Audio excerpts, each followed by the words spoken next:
Welcome to the channel. We're sitting in a 2002 Ford E150 with a 4.2 liter. They got a cage and a hat. I think they're bounty hunters or something.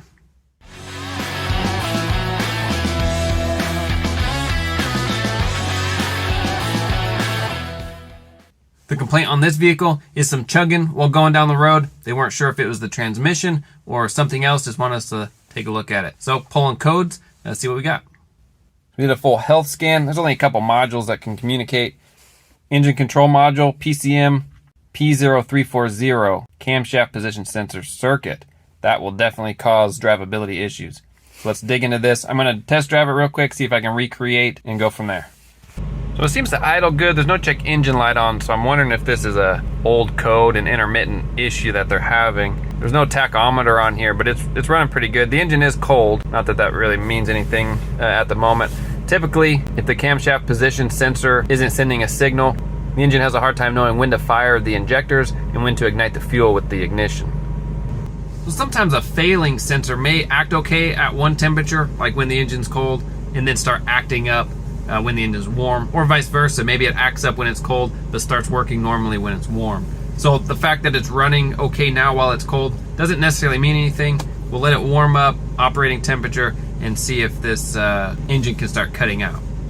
So these are the two PIDs we have running: parameter identifications, camshaft position sensor, engine revolution. The revolution will come from the crank. Typically, the crank sensor provides an RPM to the engine computer.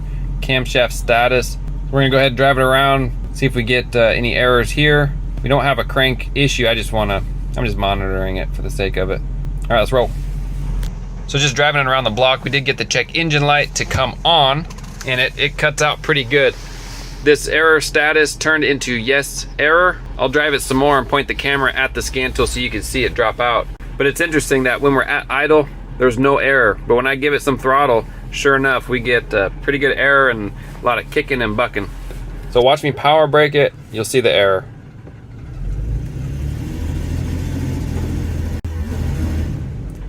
Just brief. Now, of course, these scan tools typically are slow, so you'll get it to cut out a few times before the error actually pops up on the screen. So just something to keep in mind of diagnosing vehicles. Scan tools aren't necessarily live data, they are delayed data. Well, that's all the proof we need. Let's dig into this camshaft position sensor now that we can get it to fail. We know it's consistent. Let's diagnose it. Pulling up some service information. This is from Identifix. If you notice the customer concern here, malfunction indicator lamp, just like we got, P0340, just like we got, and the engine bucks and jerks, just like we have. But notice, this is interesting right here. Some test procedures or some tips is to disconnect the exhaust gas recirculation DPFE sensor. That stands for differential pressure feedback exhaust. That's a fancy way of saying that it's the EGR monitor or the EGR sensor. So they're saying that the DPFE could cause a false P0340. So I thought that was pretty interesting, that the DPFE or EGR flow sensor can cause a false cam position sensor, and the conditions that we see here with the bucking and jerking of the engine. Pretty interesting. So I'm gonna go ahead, unplug it, try it. Who knows? It may work, it may not, but where the DPFE is on this, pretty easy to get to. I'll show you where it is and something you can try on yours. This is the passenger side. You can see the alternator, and right up and back from there is the DPFE. And the electrical connectors on the back, we'll just disconnect that, see if it'll act up or if it goes away. All right, so with it unplugged, we are back. Cam position sensor, no error at idle, just like before. And yes, error, just like before. So that didn't really change anything. Worth a shot, but didn't work for us. Let's tackle this position sensor itself. So again, with the airbox off, the cam position sensor is actually not too bad. See those wires right there? So that's the back of the connector for the cam position sensor. So pretty easy to back probe. We can check for power, ground, and signal coming right off of the sensor. So for me, the easiest would be with a lab scope, but not everybody has a scope. So we'll check power and ground with a standard test light, but in order to test the signal wire, you really need a scope. The only way I know to test the signal wire without a scope is to unplug it from here, unplug the engine computer, and get a continuity between this pin and the pin on the computer. So let's start with powers and grounds. So you can disconnect the connector and front probe. I'm back probed. Be careful with these hoses. They're pretty hot, especially if you've been test driving it like I have. So back probed into power. That's the reddish orangish one. In this shot, it'd be the far left. I got my light hooked up to negative because we're testing for power. Test on my probe. And there we go. So we have power. Key on, engine off. Do that again. There you go. So power, check. Let's go for the ground.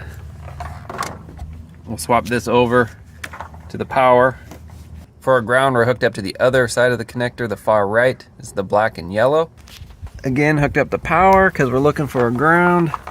And the light says ground. So there we go. Got a solid ground, got a solid power. The only thing left to check is the signal. So now I'm probed into the green, the middle. That's our signal wire coming out to our scope. If you can see that. Oh. This is the signal we're getting off of the cam position sensor. Looks pretty good. I'm gonna set you up, keep this going, power brake it again. When it runs really rough, see if we get any dropouts. All right, got you set up.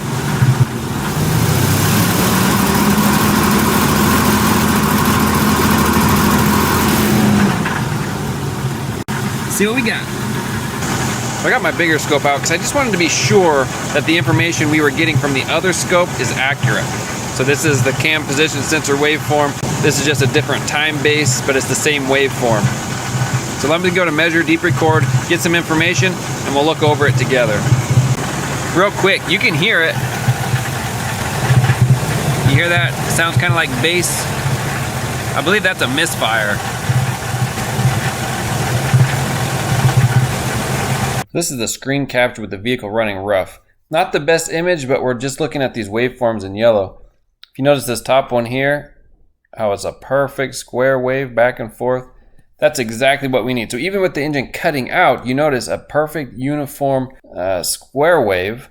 What we're looking for is if like the top never switched, it would just stay up, or if it went down and then the bottom it stayed low, but it's this switching is what we're looking for, and it looks really good. If you look down at this bottom, there's a lot of switching. That's just the time base. So it's like this top one is zoomed in and this bottom one is zoomed out, so you just see a lot.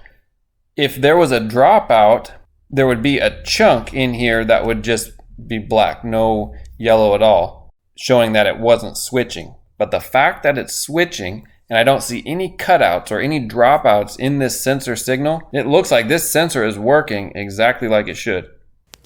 Just something to add to our information pile.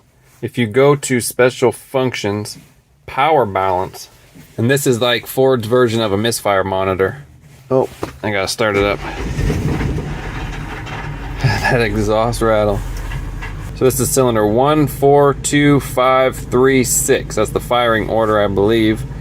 So they're all pretty much at idle, making even amount of power. But notice when I power brake it like before. Give it throttle.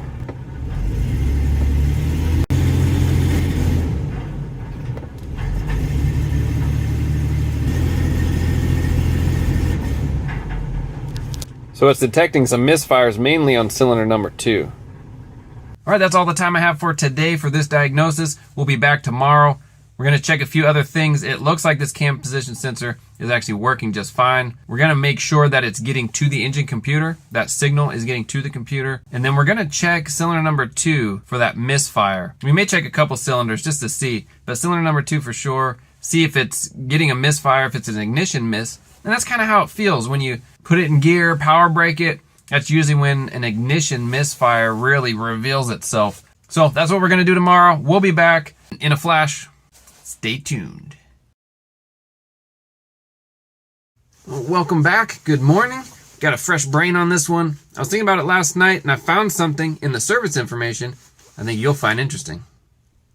All right, back to identifix. So notice right here, the description. The test fails when the PCM can no longer detect the signal from the cam position sensor. Then we get that P0340. Possible causes, all of these things, check, nope, none of those. But look at this diagnostic aid. We need to be concerned with harness routing, harness alterations, improper shielding, or Electrical interference from other improperly functioning systems may have intermittent impact on the cam position sensor. Electrical interference from other improperly functioning systems, like the ignition system. If we have an ignition misfire, can this cause RFI or radio frequency interference enough to kick the cam position sensor signal out of whack for the engine computer? Because the cam position sensor seems to be working okay, I'm not worried about checking it at the engine computer at this moment. I'm gonna switch gears and focus on that ignition miss. I'm gonna pull the doghouse off, put my scope on a couple ignition wires, and check out their waveform. If this is an ignition miss, we'll go ahead, do the plug and wire tune-up, go from there. If it is an ignition miss, it has to be tuned up anyway. Sound like a plan? Let's do it. Before I get too carried away with the scope, I went ahead and pulled 2 spark plugs. This is cylinder number 6, and I pulled cylinder number 2 out. Pretty easy to get to once the doghouse is off. Right now, this gap is 0.070. Factory gap is 0.054. So it's a little worn out. They're platinum plugs. I've seen Ford still fire plugs a lot more worn out than this, but they're definitely worn out. But I don't see any like fouling or anything, so that's really good. Not burning coolant or causing any oil fouling or anything. Maybe the ceramic here is a little stressed. All right, we're gonna go ahead and do a quick tune-up because it needs it. We'll see where we are from there. All right, new Motorcraft platinum plugs. If you want the part number, there it is. Everything can be done from inside under the doghouse, which is great because it's raining. So perfect, get to work inside today. I'm not gonna film. Filming's not gonna be the best anyway. It's really easy to get to. 3 on that side, 3 on the other. So I'll catch you when I'm all done. All right, we are done with the tune-up. I wanna show you something on one of the wires. So you can see this rub spot. It's been rubbing for quite a while. Let me show you on the engine. So I don't know if you can see it on that bracket. That's possibly the cause of our misfire. So it's interesting that the worst plug wire was actually for cylinder number 1, not cylinder number 2. But on these older engines, you can't always trust misfire information. Sometimes it says it's one cylinder, but really it's a different cylinder. So time for the proof. Let's start it up, look at our scan data, and see if we can get that cam position sensor to drop out. Got the cam data up. I still have the doghouse off, so it's gonna be pretty loud.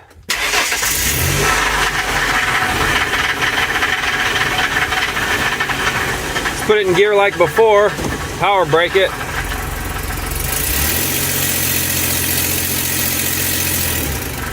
No error, and the engine's not cutting out anymore.